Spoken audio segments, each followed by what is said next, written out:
All right, hey everyone, it's Turk 182 here with KorovaEntertainment, and we are at GalaxyCon 2019, and it is my honor and a privilege, and something I never thought forever that would happen, is the opportunity to be able to interview Christopher Priest. He is the writer of so many books that I've enjoyed, and we're actually going to talk about a lot of the books that he's done, but currently he's working on Vampirella. But he was instrumental in, and would say, was revitalizing the Black Panther a good word? Yeah, I would say reinterpreting. Reinterpreting the Black Panther? Yeah.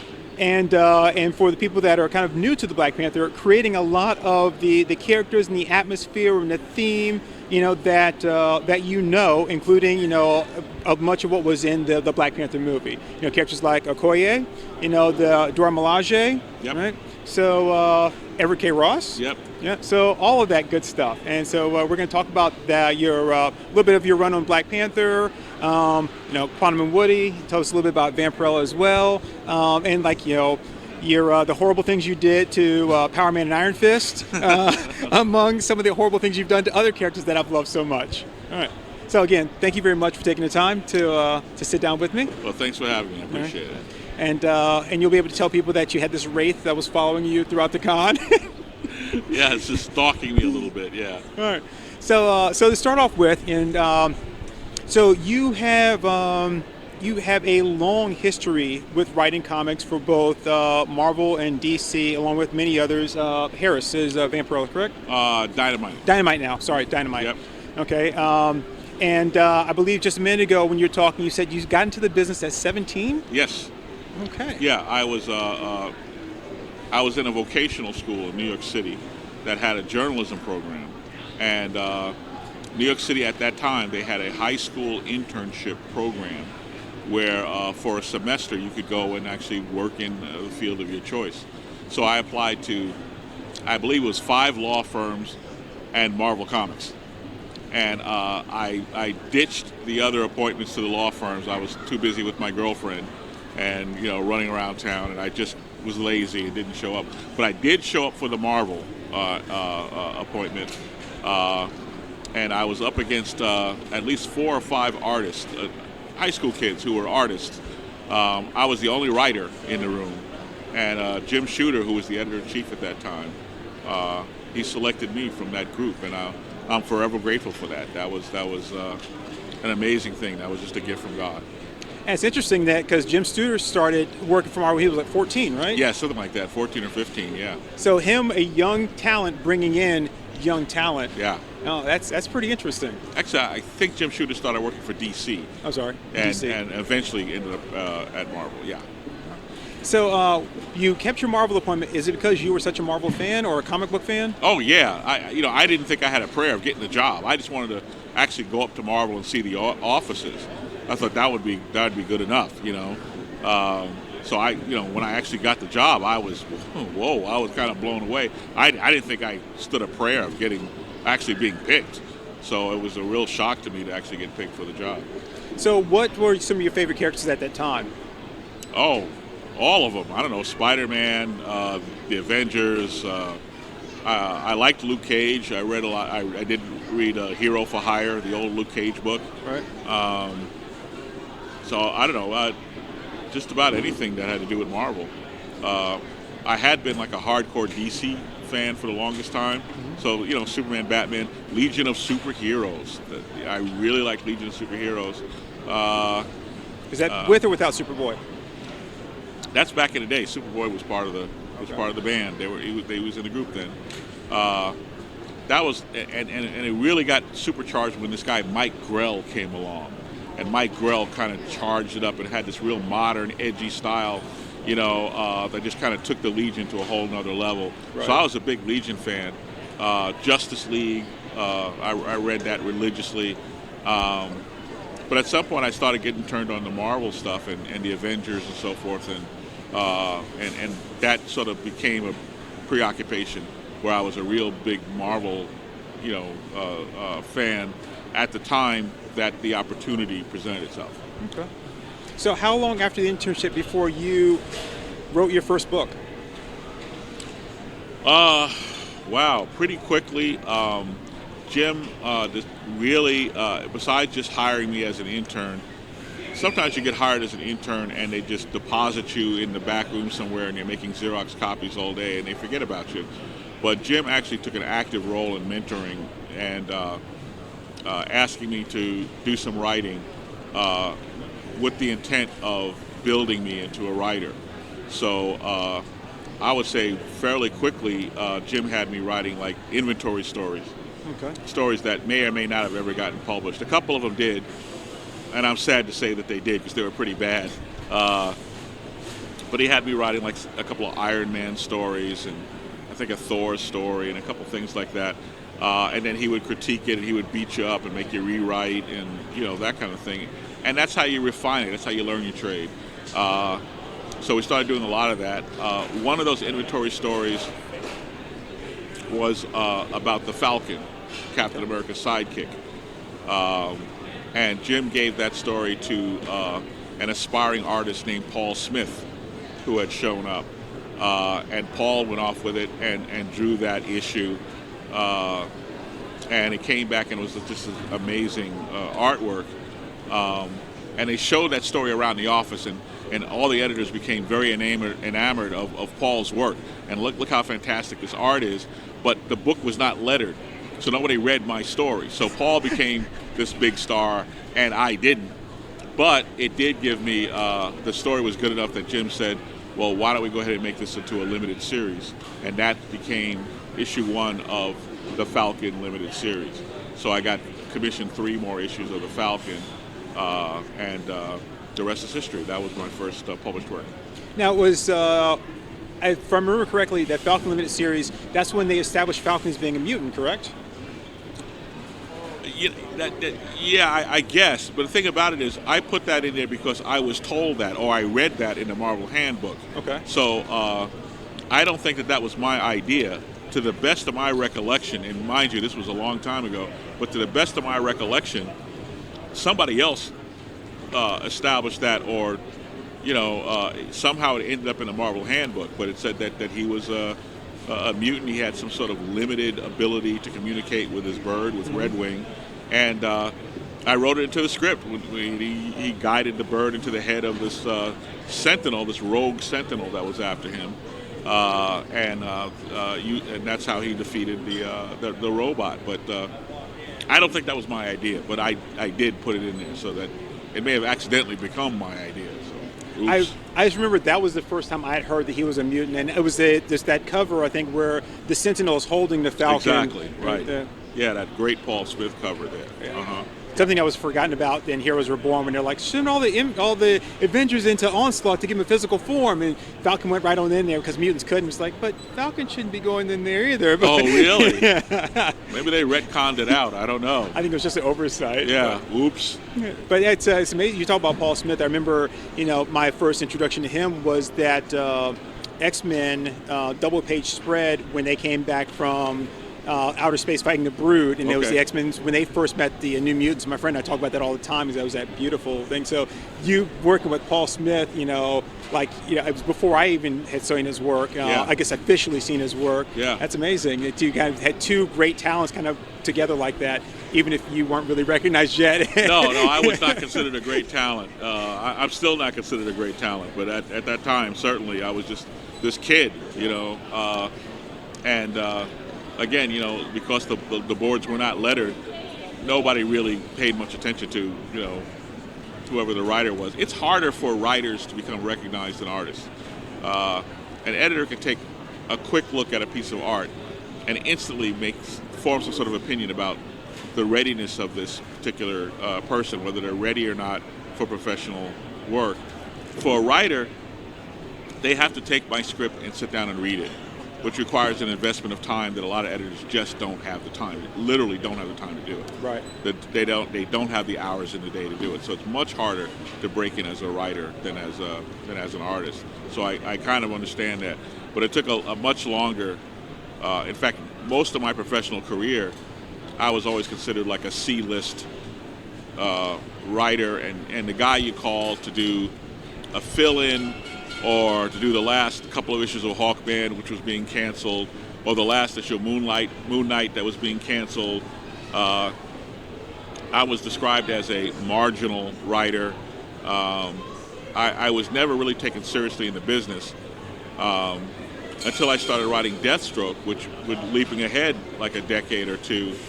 And I had been out of the business for almost a decade and just not doing anything.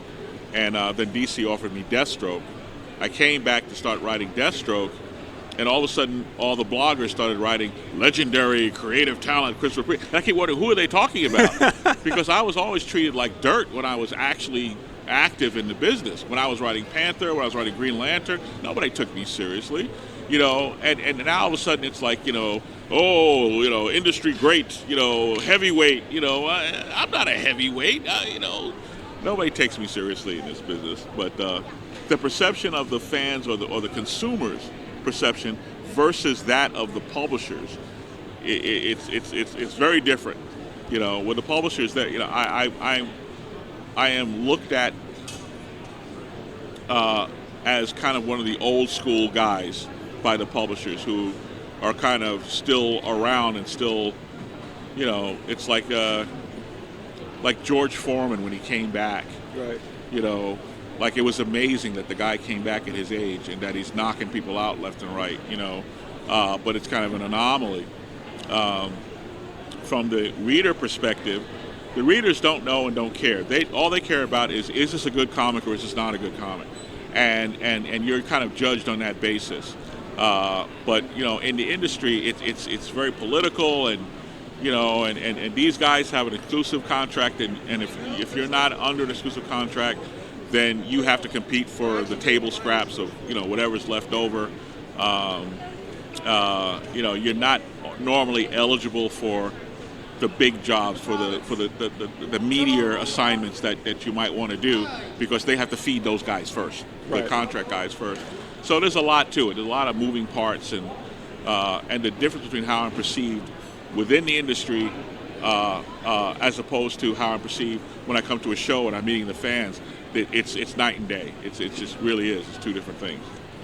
I hope you get a really strong positive response from the fans, because I know I'm a fan. Like I said, I've been waiting a long time for the opportunity just to meet you, if nothing else. Well, I appreciate that.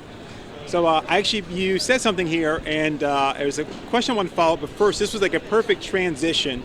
And you talked about the guy that does the last couple issues of Moon Knight, last couple issues of Hawkman. And so that brings me to something I actually want to bring up anyway, which is, out of the books I asked you to sign, I picked a specific issue of Deadpool, which is Deadpool number 34, which we'll go ahead and put that on the screen there, right? And it's because of this page right here. Well, I should say these couple of pages right here. Okay.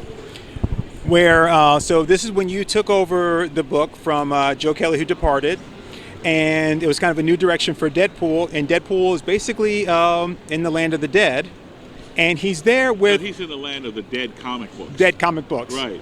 And he's there with a couple of other people who we recognize. So we go to... So on the first page where we look at here, we've got Power Man and Iron Fist and Kazar. Yep. Then we've got Moon Knight, and Yep. I'm not quite sure who those guys are. That's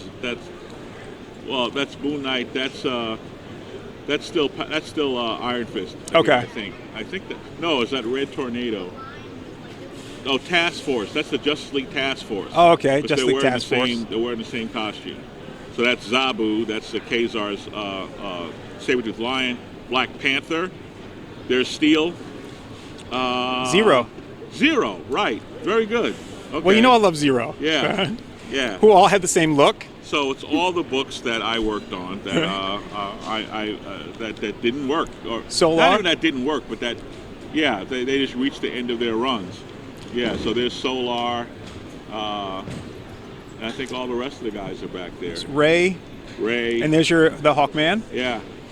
Yeah. So this was the issue where I got fired off of Deadpool because I wasn't funny enough. That's what I was told. But you wrote a couple issues after that, though, right? Because this is like the first one that afterwards, right? No, this is my final issue. Oh, really? Or is this my first issue? I thought this was your first one. Is it my first issue? I thought so. Because I'm looking for the title of the story. You did some phenomenal stuff on Deadpool that I loved. But I thought it was interesting. So kind of kind of self-deprecating humor of sorts. Be like, oh, and I'm gonna putting you here with all these other characters that I did that were were these the Land of the Dead books. Chapter X verse 1. I have to figure this out. This I might have had this backwards. This might be my first issue. Because my last issue, the title of my last issue is If This Slip Be Pink. Okay, so I know that's for sure. So maybe I got this wrong. Okay. I don't know. I'm old.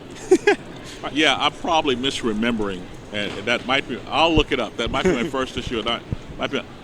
It might be my first issue because I think the last issue was 43. I think it was. I think we made it to 40s because that's when we had the crossover between Deadpool and Black Panther. Right. Neither of which was selling at the time.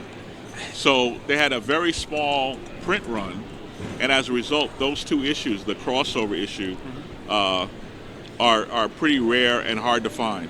So they're kind of pricey to buy them. So I see them every now and then when a fan will bring them in, a collector will bring them in, and they're just kind of rare because we had a very small print run, and one was beautifully drawn by Sal Voluto, and the Deadpool side was hilariously drawn by Jim Calafiore, a good friend of mine, who actually was supposed to be at this show, and I didn't. Now that I mention his name, I haven't seen. Did you? I haven't seen Jim him Calafiore. either. You know who he is? Yeah. Okay. Don't know by the look, but I do know his work.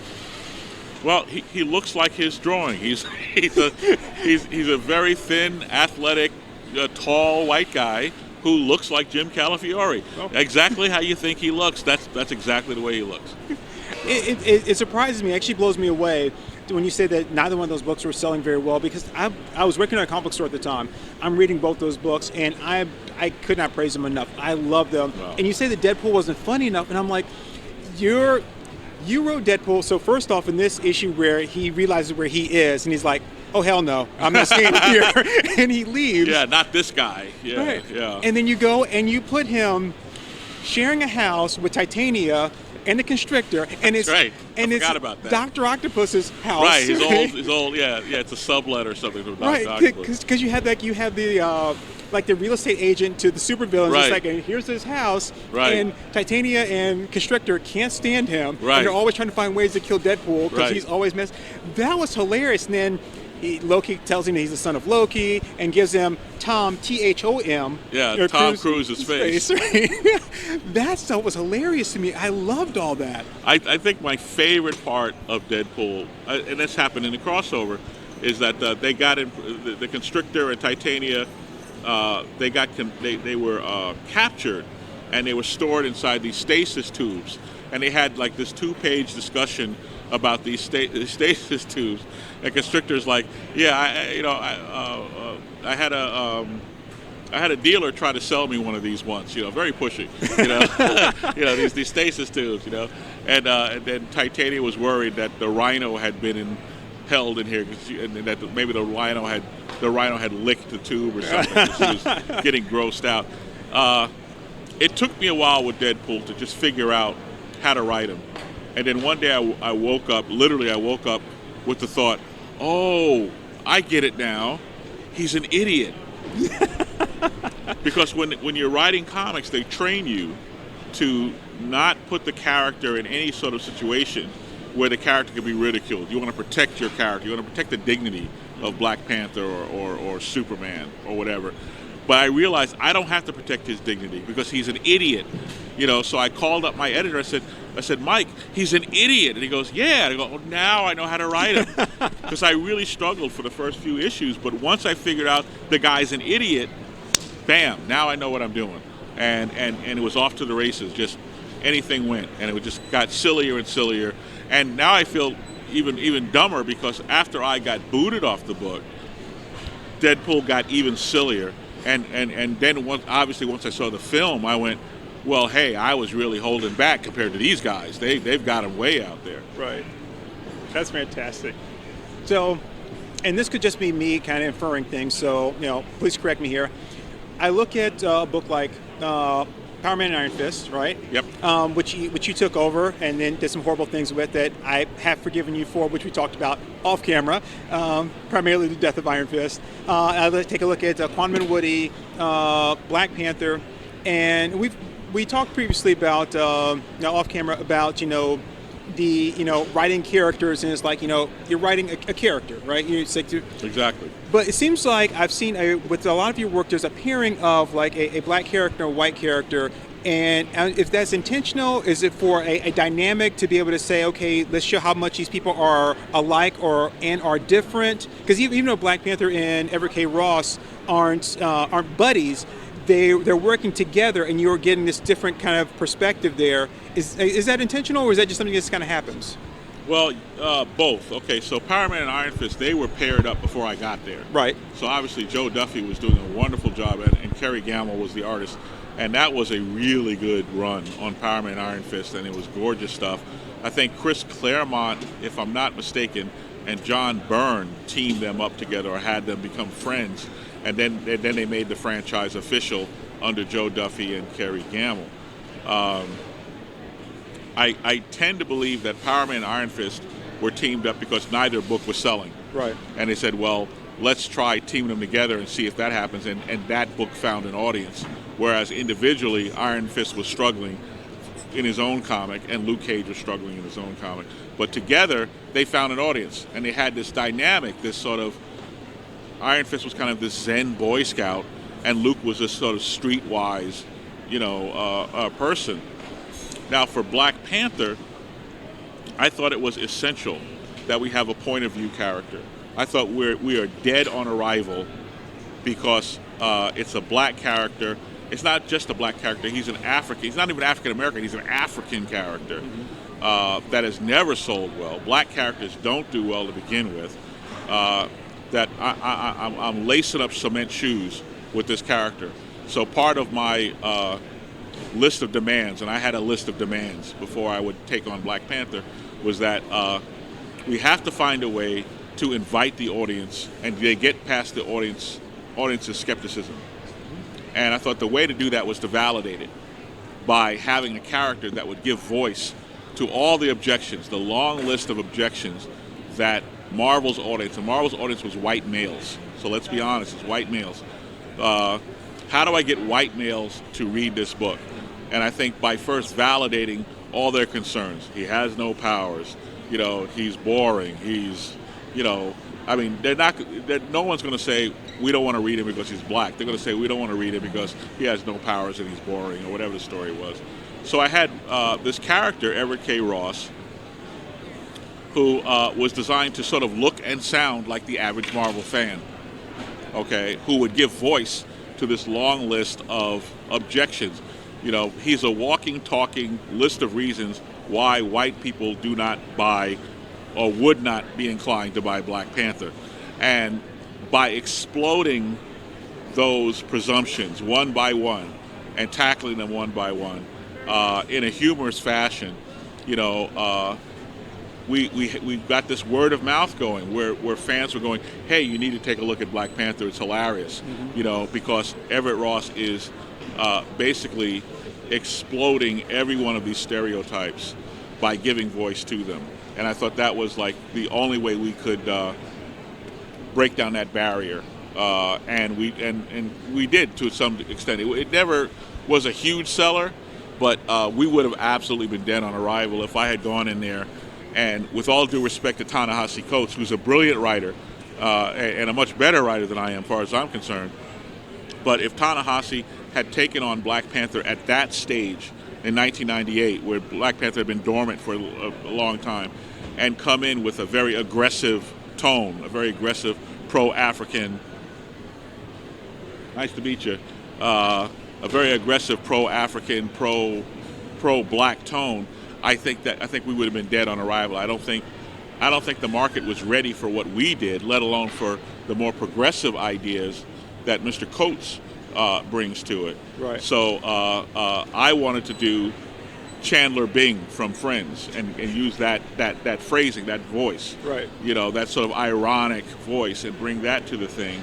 And then that created a platform for later Reginald Hudlin to come along, and as some have said, Reggie brought the black to the Black Panther, and Reggie is actually more responsible for the commercial success of Black Panther through his efforts, through his promotional efforts, through Steve Harvey's show and his other media tie-ins and plug-ins, where Reggie worked tirelessly to really raise awareness of the Black Panther character and the series. So the commercial success of Black Panther, the numbers went through the roof with Reggie and John Romita Jr. Okay, and then later, all of that became like this platform for Ta-Nehisi to come along and really revolutionize the character. So you say that you had a list, like a laundry list of why they wouldn't buy it. Yes. No, well, when you were coming in, of like, here's all the stuff that my demands. Right. Yes. I think I heard you in a recent interview when you said that what Joe Quesada had to come to you twice because you turned him down the first time about doing when he was like Marvel Knights, Black Panther, and you're like, no, thank you. And was it Palmiotti that he sent after to say, It was Mark Waid. Oh, Mark Waid. All right. So Mark Waid and Brian Augustine sort of tag teamed me and said, "No, you got to do this. You got to do this." And I just, it's the Black Panther. He's boring. I had the same, reservations as the other guys, and I went, and they've done nothing with him, and he's just this. It's like, he's this guy who's standing in the back row of the Avengers class picture. Right. He's not really contributing much to the Marvel universe, and Waid was like, well, you could change all that, so I went back to Joe Quesada and Jimmy Palmiotti because they were running Marvel Knights, and we had a long discussion about it, and I said, there's this great scene in this film Casino where the mob come to Robert De Niro and try to talk him into running a casino. Mm-hmm. And Robert De Niro, they're offering him this great job, this great opportunity, and De Niro is just trying to talk him out of it. And he's like, I really don't know much about running a casino. And, so finally De Niro goes, look, okay, I'll do it, but if I do it, I have to do it my way. I mean it, no interference. I gotta, no interference from the bosses in New York, and I gotta do it my way. And basically I just asked Joe and Jimmy for basically creative control. And I said, look, if I'm going to do this, I want to explore the creative implications of what Stan Lee had intended for the character. So I went all the way back to Fantastic Four and started reading Stan's Black Panther, no one else's, Stan's Black Panther. And Stan's Black Panther had these certain attributes. One is that he was smarter than anybody else in the comic. Two, he was a technological genius who had created this vast secret empire. Three, he was just an expert strategist, politically and also in terms of combat and warfare, things like that. He was an incredibly capable fighter. He had all these things going for him. And I went, why on earth is this character not that? How did we lose sight of that? So people give me a lot of credit for revolutionizing Black Panther. All I did was go back to Stan, who trained me in this business, who was one of my mentors in the business. I knew him personally for 40 years. I went back to him and said, what was his original intent for this character? And then I put it into language for the 1990s. And we gave him a bulletproof costume, and we used the vibranium more so he could run around silently, scale walls. He had the vibranium claws. Yeah, so all I did was go back to Stan, reinterpret that for the 1990s. We gave him the equivalent of an iPhone, and this is before the iPhone existed. And the Panther purist, who had somehow conflated Black Panther with Tarzan and thought that we were betraying the character by giving him any sort of tools whatsoever. He should just be wearing a leotard, and he should be getting stabbed and shot all the time. Right. That's the real Black Panther. Just giving him a bulletproof costume and an iPhone just grossly offended them. So we were demonized and villainized right out of the gate, for making Black Panther essentially the character that now everyone knows and loves. Yeah. That's, I said I started that first issue and I loved it. So the other thing I want to talk about is I want to make sure we're respectful of your time, because I could just go on and on and on about your work. Black Panther, Deadpool, Quantum&Woody, one of my other favorite books of yours. They all have this thing. I think Quantum&Woody. Well, I say Deadpool, then Quantum&Woody, then Black Panther. But it's this injected humor that doesn't take away from the story, doesn't take away from the serious moments, doesn't take away from the action, but it's injection of humor that is it's wonderful. And I just kind of curious how do you do that when you're looking at that, and it's not a humorous book, right? It's not a comedic book. Yeah, none of them really were. Yeah. Right. I mean, even though Deadpool, the whole shtick with him is, like you said, he's an idiot, yeah. and that does make him funny. But he's also a mercenary, so he's going around just slaughtering people, and he goes back home and tortures his roommates. Black Panther, Everett is not the butt of the joke, right? But right. it's that he's the catalyst for the joke, though. right? Yeah. Because there's that misinterpretation of like kind of events that are going on, right. and there's a difference between like I think I know, but I don't know. It's the cultural observation, and his cultural awakening. But I can tell you with the Deadpool thing, with Quantum&Woody, Valiant is publishing Quantum&Woody. They're doing their own version of it now. Mm-hmm. But the point that they're missing is that we were never writing a funny book. We were writing a book that had a funny character who would make funny observations from time to time. But the stories in and of themselves could stand on their own without the humor. If you took all the humor out, it still had a solid story under there. So it would work without the jokes, whatever. But to me, the humor is like mayonnaise on a sandwich or salad dressing. It's like it just makes it tastier. It makes the story go down, and also because I'm kind of a class clown. I can't help it. I have a sense of humor, and when I see some observation, like my Vampirella it's not a humor book, it's a horror book, but it will have plenty of jokes in it because that's just who I am. Right. And my personality comes out, and I think that most of the Marvel films have generous amounts of humor in them, and there's a reason for that. It just, without it, then you just have this really dry, like the second half of Man of Steel was completely humorless, and Man of Steel, I thought the first half of the film was brilliant, and the second half of the film was just, it became tedious and tiresome because, you lost your sense of humor and you lost your connection with your audience. So virtually anything I do is going to have that injected into it. It's like Quincy Jones and his string section. I've got to have the strings in there, yeah. So when you talk about having Quantum&Woody having a humorous character, yeah. With Woody, but you established that Woody, has been through. He's had a rough life up to that point, yeah. And here's a guy who, like you said, he's finding the humor in things. He's finding the lighter side of it, where it's for the longest time that's not something he's known. Yeah, but at the same time, he's more or less mocking things, and a lot of that comes out of bitterness and comes out of struggle.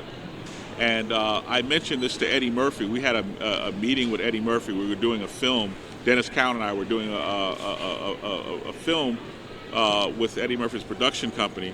So I'm sitting across from Eddie, and I just mentioned as I'm talking to him that, like, well, your humor comes out of this dark place. It comes out of this hostility. And he leans forward and he goes, "What do you mean by that?" Because he's very soft-spoken. "What do you mean by that?" And it scared the crap out of me. What, you're actually listening? Please don't kill me. But a lot of the best comics out there, their humor is coming from that place, coming from struggle, hardship, coming from a very dark place. And Woody's observations are coming from that life struggle that we revealed that he had gone through. And that kind of life struggle is why he would do something like have 4 pounds of weave put into Eric's hair. Well, yeah. Well, I think because Eric cut his right. hair first, and in retaliation, he was like, "Okay, fine, we're going to play that game." I love it. Yeah.